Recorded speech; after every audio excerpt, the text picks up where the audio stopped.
Hey guys, it's Carolyn coming at you with another seasonal work related YouTube video. If you are familiar with any of my previous videos, you will know that I glorify working in a national park and I tell you all the best things about it and where you live, where you can work, all those jazzy things. If you guys are interested, I'll link some of them below so you can check them out. But for today, I wanted to talk about the not so great parts of working in a national park.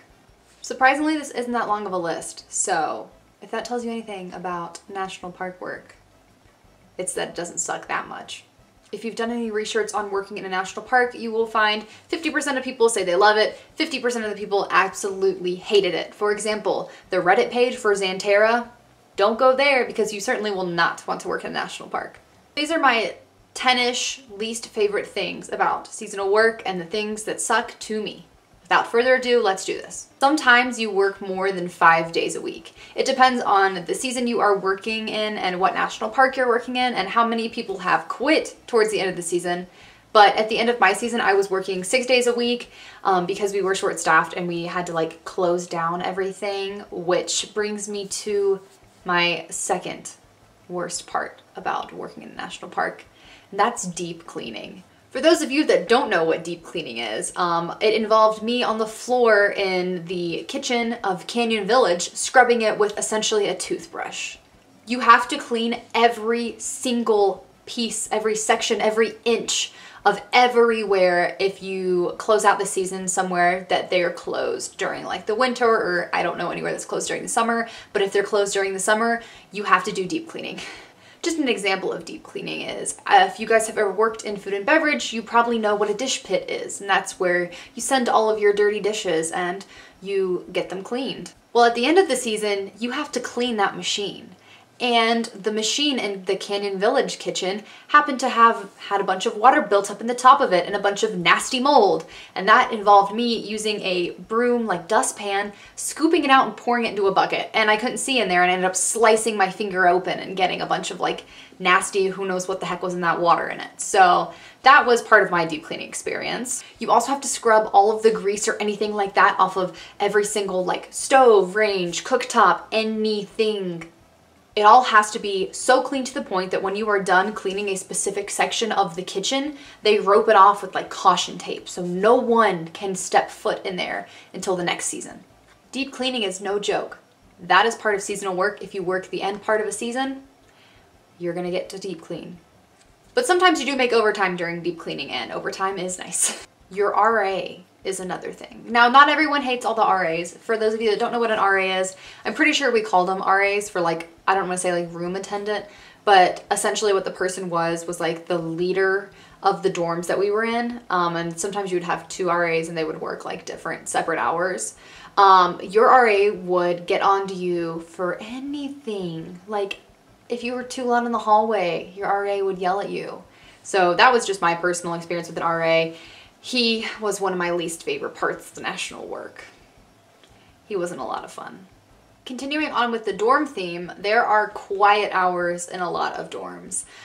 So in Canyon Village, our quiet hours were from 11 p.m. to 6 a.m., which doesn't sound that bad until you realize that you're always up past 11 and you can't even like play music in your dorm room because the people next to you are going to hear it, and your RA might come and knock on your door and write you up for it.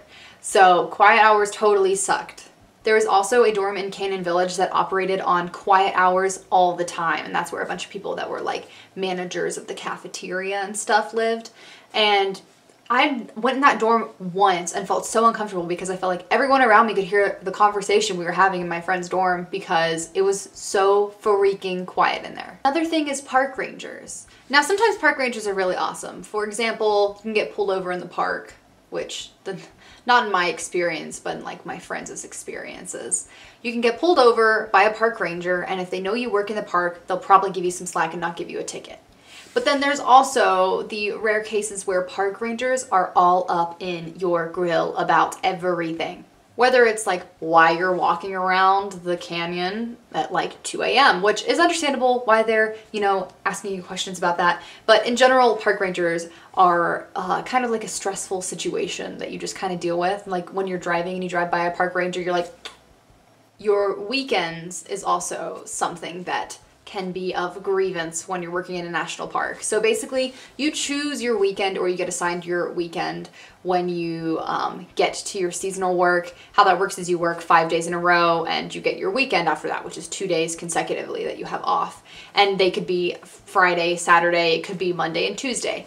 And if your weekends don't align with like the person you want to hang out with, chances are you are never going to actually be able to hang out with them because you're going to be working every single day they're on their weekend and they'll be working every day you're on your weekend. Employee dining room food. It's just nasty. Not hating on the people that work in the employee dining room kitchen because they cook what they are told to cook, but employee dining room food is basically glorified cafeteria lunch food. And the only way I can say to make this better is 1, develop an extreme taste for cereal because you can't screw that up and they always have cereal at every single meal.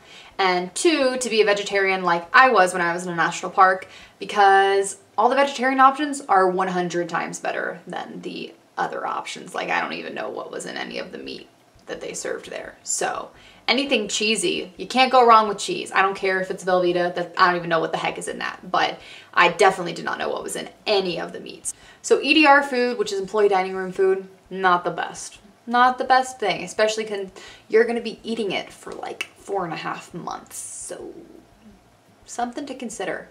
Maybe you should go vegetarian before you head over to a national park. The uniforms. You get your uniforms the day you check in and you turn them in the day you leave your job. So for me, what I experienced is my weight fluctuated a lot when I was in Yellowstone. And so like 50% through my season, I couldn't even like button up my pants, and then like 75% of the season, like my pants were like falling off of me. And then I also got them hemmed too short, and then you have to wear the same thing every day and you get like 2 versions of your uniform, 2 or 3, which means you're doing laundry like 100% of the time because you're working 5 days in a row. And so like I would do laundry at 2 a.m. so I could make sure I had a washer and dryer. Which leads me to the next thing, which is laundry. So there's like 3 washers and 3 dryers in every dorm. And obviously people are gonna do like laundry on their day off for the most part, but peak hours are like any time during daylight. Every single washer and dryer is gonna be full, which totally sucks because you need to do your laundry. And so like I would do laundry in the middle of the night when no one was awake so I could have clean clothes. And realistically, I would also sometimes just wear my clothes dirty, even though that's disgusting, but no one knew and now they know. So here we are. So lastly, but most certainly not least, something very important when it comes to seasonal work that is not the best is the internet connection. You can't get anything done on the internet. I used to try to download music all the time, like on my weekends, and I could not download anything. So the like 400 songs I had on my phone were the 400 songs I listened to for 4.5 months, unless I went to like a cafe that had internet. That goes along with phone connection. If you don't have Verizon Wireless, you probably do not have service anywhere in Yellowstone National Park. If you don't have Verizon, don't plan on talking to your family unless you're gonna use a payphone.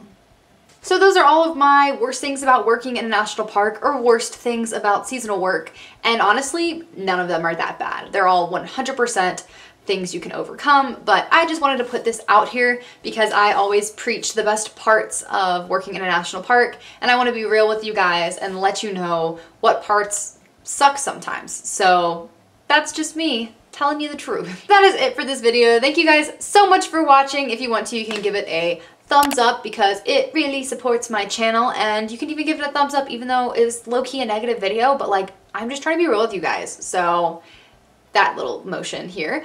If you want to, feel free to subscribe. The button is down here somewhere, and you can follow me on my Instagram at casuallycarolyn if you guys want to. And if you have any questions about seasonal work, feel free to slide in the DMs because I usually answer pretty quick and I will answer you to the best of my abilities. But thank you guys so much for watching, and I'll see you in my next video. Bye!